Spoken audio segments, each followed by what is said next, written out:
নমস্কার বন্ধুরা, আপনারা দেখছেন কুকিং হাবুজা অনিমা। এখানে দেখতে পাচ্ছ একটা থোড় নিয়ে নিয়েছি। এই থোড়টা সম্পূর্ণ নিরামিষ একটা রেসিপি তোমাদের সাথে শেয়ার করব। তার জন্য থোড়টাকে আমি এইভাবে ছাড়িয়ে নেব।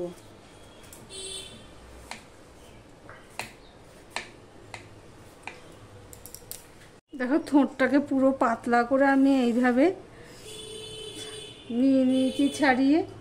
থোড় তো সবাই কাটতে পারো যারা রান্না করো, যারা নতুন রাঁধুনি তাদের জন্য আমি একটা দেখাচ্ছি।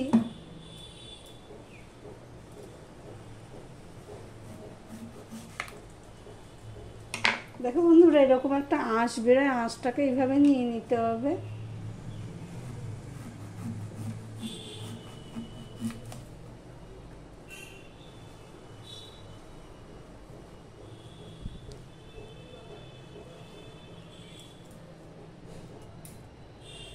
ভিডিও শুরুতেই একটা লাইক দিয়ে কন্টিনিউ করো বন্ধুরা।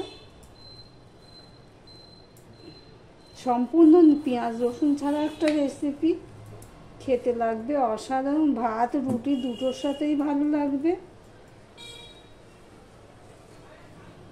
এইভাবে যে সুতো অংশটা আছে এটা আমি ফেলে দিলাম। এবার থোড়টাকে আমি এইভাবে যতটা পারবো ততটা আমি কেটে নেব। এইভাবে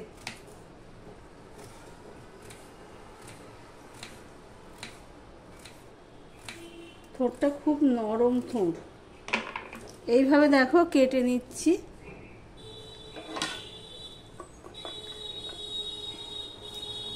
দেখো বন্ধুরা, থোড়টা সম্পূর্ণ কেটে নিয়েছি। তোমাদের তো একটা কথা বলা হয়নি, দেখো থোড়টা কিভাবে কেটেছি।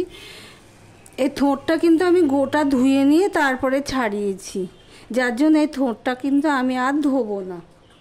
এবার এর মধ্যে দিয়ে দিচ্ছি নুন, দিয়ে দিলাম হলুদ,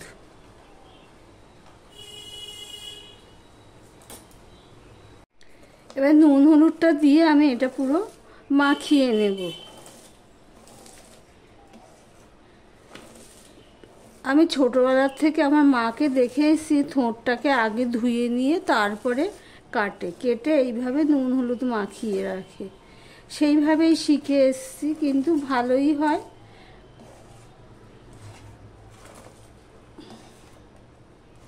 নুন হলুদটা আমি মাখিয়ে নিয়েছি, পরে চটকে নেবো, নরম হয়ে যাক ততক্ষণে। এর জন্য যা যা লাগবে সেগুলো আমি রেডি করে নেব। ভিডিওটি স্কিপ করো না, তাহলে বুঝতে পারবে না আমি কিভাবে করছি।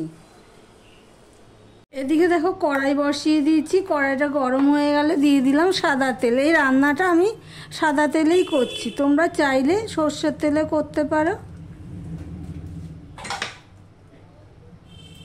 এবারে দিয়ে দিচ্ছি 5 ফোড়ন। তোমাদের দেখাচ্ছি আমি কি 5 ফোড়নটা হতে থাকে। দেখো আলু আমি এখানে এই আলুটুকু করে কেটে নিয়েছি, একটা বড় সাইজের আলু আমি এরমভাবে কেটে নিয়েছি। এবার দিয়ে দিচ্ছি একটা তেজপাতা, দিয়ে দিচ্ছি গোটা গরম মশলা। গোটা গরম মশলা বলতে এখানে দারচিনি আর এলাচ দিয়েছি। এবার ফোড়নটাকে ভালো করে হতে হবে। দেখো ফোড়নটা হয়ে গেছে, গন্ধ বেরোচ্ছে। যতক্ষণ না ফোড়নটা না হবে ততক্ষণ কিন্তু কিছু দেওয়া যাবে না, ফোড়নের একটা সুন্দর গন্ধ থাকে। এবার আমি দিয়ে দিচ্ছি আলুগুলো।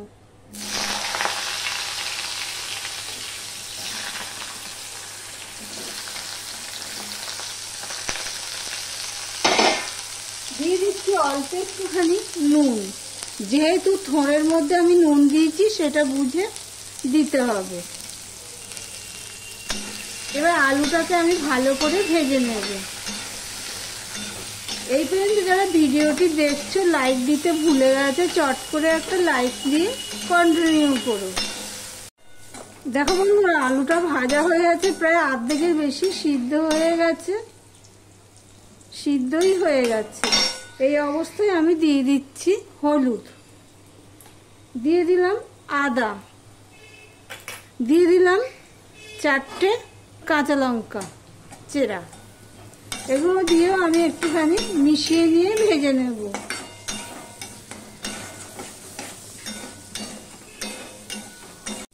এবারে আমি দিয়ে দিচ্ছি 1/2 চামচের মতন ধনের গুঁড়ো আর 1/2 চামচের মতন জিরের গুঁড়ো।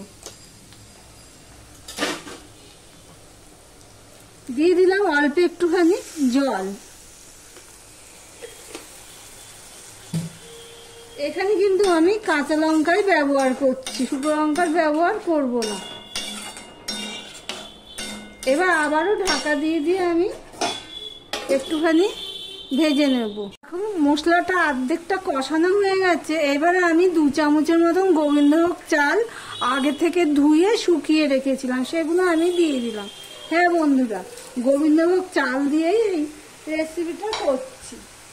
অসাধারণ খেতে লাগে, রুটি ভাত দুটোর সাথেই খেতে পারবে, এতটাই স্বাদ লাগে।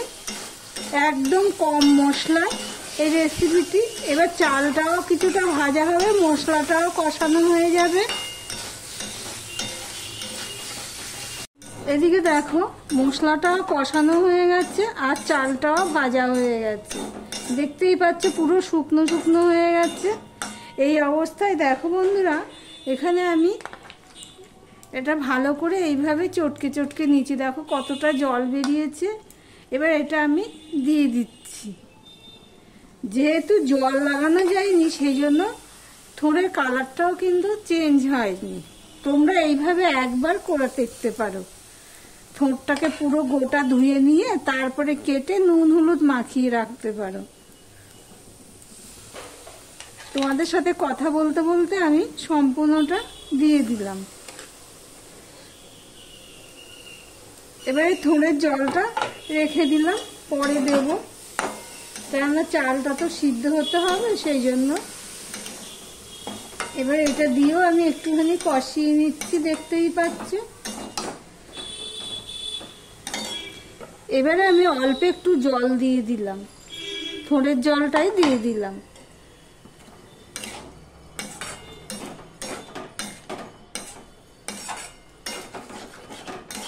এই রান্নাটার মধ্যে জল খুব পড়ে না, হ্যাঁ, কিন্তু লেগে যাচ্ছে বলে আমি একটুখানি জল দিয়ে দিলাম। ছোট করে দিয়েই করতে হয়। এবার আমি ঢাকা দিয়ে দিলাম, তবে জল একটু না দিলে আবার চালটাও সিদ্ধ হবে না, সেই হিসাবে একটু জল দিয়ে দিলাম। আমি প্রায় 5 মিনিটের মতন একদম ছোট করে দিয়ে ঢাকা দিয়ে রেখে দিয়েছিলাম। মাঝে এসে একবার এরকম উপর নিচ করে দিয়েছি। এবার আমি দেখব গোবিন্দভোগ চালটা সিদ্ধ হয়েছে নাকি। আলুটা তো ভাজতে ভাজতে সিদ্ধ হয়ে গেছে, আর যেহেতু গোবিন্দভোগ চাল দিয়ে করছি সেই জন্য এত সুন্দর গন্ধ বেরোচ্ছে। গোবিন্দভোগ চালটা আর একটু সিদ্ধ হবে, চাপ দিলে ভাঙছে কিন্তু একটুখানি মাঝখানটা শক্ত রয়েছে। এবার আমি এটাকে আবারও ঢেকে দেবো যতক্ষণ না ভাতটা হচ্ছে বা চালটা সিদ্ধ হচ্ছে। দেখো নুনটা কম হয়েছে বলে আমি একটু নুন দিয়ে দিয়েছি, দেখতেই পাচ্ছ। আর দিয়ে দিচ্ছি চিনি। নিরামিষ রান্নাতে তো একটু চিনি দিতেই হয়। আর দিয়ে দিচ্ছি ঘি। এই রান্নাতে ঘি দিলে পুরো জমে যাবে, এই দিয়েই পুরো ভাতটা খাওয়া হয়ে যাবে, এতটাই স্বাদ হয়।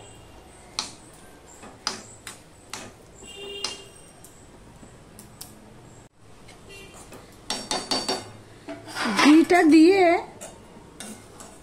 আমি সম্পূর্ণটা মিশিয়ে দিচ্ছি। নুন দিয়েছি টেস্ট অনুযায়ী। দেখো বন্ধুরা, এটা কিন্তু দেখো নরমই আছে, বেশি শুকায়নি, অথচ দেখো ভাতটাও সিদ্ধ হয়ে গেছে। গোবিন্দভোগ যে চালটা দিয়েছিলাম এটা সিদ্ধ হওয়ার পরেই আমি কিন্তু ঘি আর চিনিটা দিয়েছি। যেহেতু এটা ছোটো করে দিয়ে বসানো আছে সেই জন্য। দেখো সম্পূর্ণটা তোমাদের সাথে কথা বলতে বলতে মিশিয়ে দিলাম। আমার ভিডিওটি যদি ভালো লেগে থাকে প্লিজ লাইক কমেন্ট শেয়ার করে দিও। আর যারা নতুন বন্ধু ভিডিওটি দেখছো এখনও পর্যন্ত সাবস্ক্রাইব করোনি তাদেরকে বলবো সাবস্ক্রাইব করে পাশে থাকার জন্য। দেখো সম্পূর্ণটা মিশিয়ে দিয়ে আমি একদম কিন্তু ছোটই আছে, আবারও আমি ঢেকে দিয়ে দিলাম। তাহলে পেঁয়াজ রসুন ছাড়া গোবিন্দভোগ চাল দিয়ে থোড়ের এই রেসিপিটা তোমাদের কেমন লাগলো কমেন্ট করে জানিও। দেখো বন্ধুরা, তাহলে ভিডিওটি আজকের মতন এখানেই শেষ করলাম। আবার অন্য কোনো সুন্দর সুন্দর রেসিপি নিয়ে চলে আসবো।